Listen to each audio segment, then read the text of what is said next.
Hello friends, welcome back to my channel. IPL 2024లో eliminator మొదటి match వచ్చేసి RCB versus RR మధ్య జరగబోతుంది. ఈ పేరులోనే ఉందన్నమాట, ఓడిపోయిన టీంకి అయితే మరో ఛాన్స్ అనేది ఉండదు. ఇప్పుడైతే నేను ఈ మ్యాచ్ కోసం రెండు టీంల యొక్క బలహీనతలు ఏంటి, ఏ టీం గెలవబోతుంది అనేది పూర్తిగా అయితే ఎక్స్ప్లెయిన్ చేయబోతున్నాను. వీడియోని అయితే ఎన్ని వరకు చూస్తూ ఉండండి. మన మెయిన్ టాపిక్లోకి వెళ్లే ముందు మన ఛానల్కి సంబంధించిన టెలిగ్రామ్ ఛానల్ కూడా ఉంది ఫ్రెండ్స్. మన టెలిగ్రామ్ ఛానల్లో ప్రతి ఒక్క మ్యాచ్ రిపోర్ట్తో పాటు ఎప్పుడు ఎంట్రీ తీసుకోవాలి, ఏ మ్యాచ్ మీద ఎంత అమౌంట్ వేయాలి అనేది క్లారిటీగా ఎక్స్ప్లెయిన్ చేయడం జరుగుతుంది. ఇలా గైడ్ కూడా చేయడం జరుగుతుంది. రోజు ఇలానే మనం ఐపీఎల్ మ్యాచెస్ పూర్తి అయ్యేంత వరకు అయితే ప్రొడిక్షన్స్ అయితే అందిస్తూ ఉంటాము. ఐపీఎల్ తర్వాత T20 వరల్డ్ కప్ రాబోతుంది. అన్ని మ్యాచెస్ రిపోర్ట్స్ అనేవి నేను మన టెలిగ్రామ్ ఛానల్లో పోస్ట్ చేస్తాను. మన టెలిగ్రామ్ ఛానల్ లింక్ అయితే డిస్క్రిప్షన్లో ఉంది గాయస్. డిస్క్రిప్షన్లో ఉన్న లింక్ మీద క్లిక్ చేసి మన టెలిగ్రామ్ ఛానల్ అయితే జాయిన్ అవ్వండి. మీకు ఆన్లైన్ బెట్టింగ్ యాప్ లింక్ కావాలంటే మన వాట్సాప్ నెంబర్కి అయితే మెసేజ్ చేయండి. మన వాట్సాప్ నెంబర్ అయితే కింద డిస్క్రిప్షన్లో ఇచ్చి ఉన్నాను. ఆ నెంబర్కి అయితే వాట్సాప్లో ఆన్లైన్ బెట్టింగ్ యాప్ లింక్ అని మెసేజ్ అయితే చేయండి. నేనైతే మీకు ఆన్లైన్ బెట్టింగ్ యాప్ లింక్ అయితే షేర్ చేస్తాను. ఇంకా మన మెయిన్ టాపిక్లో కనుక వచ్చినట్లయితే, ఈ సంవత్సరం ఐపీఎల్ 2024లో ఆర్సీబీ టీం అయితే ఫస్ట్ హాఫ్లో ఫెయిల్ అవుతూ వస్తున్నప్పటికీ కూడా సెకండ్ హాఫ్లో మటుకు వరుసగా 6 విజయాలతో ప్లే ఆఫ్స్కి అయితే చేరింది. ఇదొక అన్బ్రేకబుల్ రికార్డుగా ఐపీఎల్ చరిత్రలో నిలిచిపోయిందన్నమాట. దీనికి కారణం ఆర్సీబీ ప్లేయర్స్ చేసినటువంటి batting, bowling and allrounder performance అనమాట. వీళ్ళు ఫీల్డింగ్లో కూడా ఎలాంటి తప్పులను చేయకుండా క్యాచెస్ కానీ రన్అట్స్ కానీ ఎక్సలెంట్గా అయితే సెకండ్ హాఫ్లో చేయడం జరిగింది. అండ్ ఆర్సీబీ యొక్క బ్యాటింగ్ విషయానికి వస్తే ఓపెనర్స్ అయితే చాలా కీలకంగా అయితే మారబోతున్నారు. Faf du Plessis and Virat Kohli అయితే ఈ మ్యాచ్ కోసం చాలా కీలకంగా అయితే ఉండబోతున్నారు. అండ్ ఈ ప్లే ఆఫ్స్కి చేరుకోవడానికి మెయిన్ ప్లేయర్ ఎవరంటే రజత్ పడిదార్ అన్నమాట. ఆర్సీబీ టీం అనేది కష్టాలు ఉన్నప్పుడు రజత్ పడిదార్ అయితే ఎన్నో ఆఫ్ సెంచరీలు చేసి ప్లే ఆఫ్స్కి అయితే చాచడం జరిగింది. ఈ మ్యాచ్లో కూడా రజత్ పడిదార్ అయితే కీలకంగా అయితే మారబోతున్నాడు. ఈ మ్యాచ్లో విల్ జాక్స్ లేడు కనుక కెమెరాన్ గ్రీన్ అయితే చాలా కీలకంగా అయితే మారబోతున్నాడు. కెమెరాన్ గ్రీన్తో పాటు గ్లెన్ మ్యాక్స్వెల్ కూడా ఒక ఇంపార్టెంట్ నాక్ కనుక ఇవ్వగలిగితే ఈ యొక్క మ్యాచ్ అనేది ఆర్సీబీ కన్ఫామ్గా గెలవగలదని నా ఉద్దేశం అన్నమాట.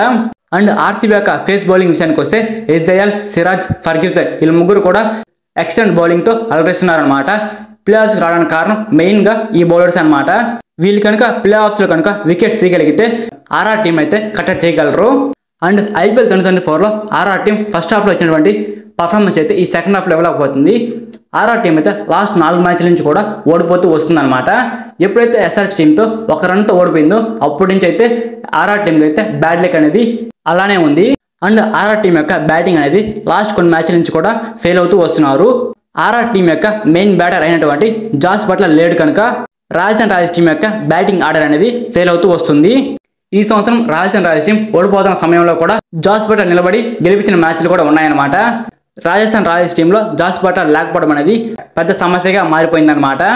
రాజస్థాన్ రాయల్స్ టీం యొక్క బౌలింగ్ విషయానికి వస్తే ద మోస్ట్ ఎక్స్పీరియన్స్ బౌలర్స్ అందరూ కూడా ఈ టీంలోనే ఉన్నారు.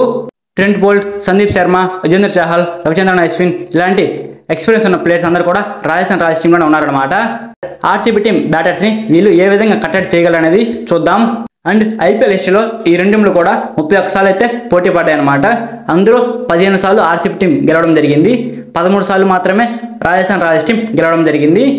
అండ్ లాస్ట్ 10 మ్యాచెస్లో ఆర్సీబీ టీమే ఏకంగా 7 సార్లు అయితే గెలిచి ఉంది. రాజస్థాన్ రాయల్స్ టీం కేవలం 3 సార్లు మాత్రమే గెలిచి ఉంది. అండ్ ఈ ఐపీఎల్ 2024లో ఈ రెండు టీంలు కూడా 2 సార్లు అయితే పోటీ పడ్డాయి. అందులో ఒకసారి ఆర్సీబీ టీం గెలవడం జరిగింది అండ్ మరోసారి ఆర్ఆర్ టీం గెలవడం జరిగింది. ఈ రెండు టీంలు కూడా చేజింగ్ చేసినప్పుడు మాత్రమే గెలవడం జరిగింది. మొదట బ్యాటింగ్ చేసినప్పుడు అయితే రెండు టీంలు కూడా ఓడిపోయాయి అనమాట. ఇక్కడ మనకి మెయిన్గా ఏం అర్థమవుతుందంటే రెండు టీంలు కూడా టాస్ మీద డిపెండ్ అవి ఉన్నాయన్నమాట. ముందుగా ఎవరైతే టాస్ గెలిచి బౌలింగ్ ఎంచుకుంటారో వాళ్ళైతే గెలుస్తారని నా ఉద్దేశం అనమాట. అండ్ ఈ యొక్క గ్రౌండ్ పిచ్ రిపోర్ట్ విషయానికి వస్తే అహ్మదాబాద్లోని నరేంద్ర మోడీ స్టేడియంలో లాస్ట్ మ్యాచ్ మనం చూసాం కదా, ఎస్ఆర్హెచ్ వర్సెస్ కేకేఆర్ మధ్య మ్యాచ్ చాలా జరిగింది అనేది. మొదట ఎస్ఆర్హెచ్ బ్యాటింగ్ చేసినప్పుడు చాలా కష్టంగా అయితే పిచ్ ఉన్నదన్నమాట. ఆ తర్వాత కేకేఆర్ టీం అనేది అలవోకగా గెలవడం జరిగింది. దాన్ని బట్టి చూసుకుంటే టాస్ అనేది చాలా కీలకంగా అయితే మారబోతుంది. ఈ యొక్క పిచ్ అనేది పేస్ బౌలర్స్కి అనుకూలంగా ఉండబోతుంది. పేస్ బౌలర్స్ పవర్ ప్లేలో కనుక వికెట్లు తీయగలిగితే మ్యాచ్ని ఈజీగా వాళ్ళ సైడ్ మలుపుకోవచ్చు అనమాట. పవర్ ప్లేలో ఓపెనర్స్ అనేవాళ్ళు స్టాండర్డ్గా ఉండగలిగితే భారీ స్కోర్ని కొట్టగలిగే ఛాన్స్ అయితే ఉన్నాయి. మా యొక్క ప్రొడిక్షన్ ప్రకారం అయితే ఈ మ్యాచ్లో ఏ టీం గెలుస్తుందని అనుకుంటున్నానంటే నేనైతే ఆర్సీబీ టీం గెలుస్తుందని అనుకుంటున్నాను. ఇది జస్ట్ నాలెడ్జ్ మాత్రం అనమాట. నేనైతే తప్పకుండా ఇదే టీం గెలుస్తుందని చెప్పలేను. మన టెలిగ్రామ్ ఛానల్ అయితే ఏ టీం గెలుస్తుందని చెప్పేసి పోస్ట్ అయితే చేస్తాను. మన టెలిగ్రామ్ ఛానల్ కనుక మీరు ఇంకా ఫాలో అవ్వకపోయింటే టెలిగ్రామ్ ఛానల్ లింక్ అయితే కింద డిస్క్రిప్షన్లో ఇచ్చి ఉన్నాను. వెళ్ళి వెంటనే క్లిక్ చేసి మన టెలిగ్రామ్ ఛానల్ జాయిన్ అవ్వండి. ఈ మ్యాచ్లో మీరు ఏ టీం గెలిచిందని అనుకుంటున్నారో కింద కామెంట్ అయితే చేయండి. ఇంకా రాబోయే మ్యాచెస్ యొక్క ప్రొడిక్షన్స్ గురించి మీరు తెలుసుకోవాలంటే మన ఛానల్ని సబ్స్క్రైబ్ చేసుకొని పక్కన ఉన్న బెల్ సింబల్ తాళం పెట్టుకోండి.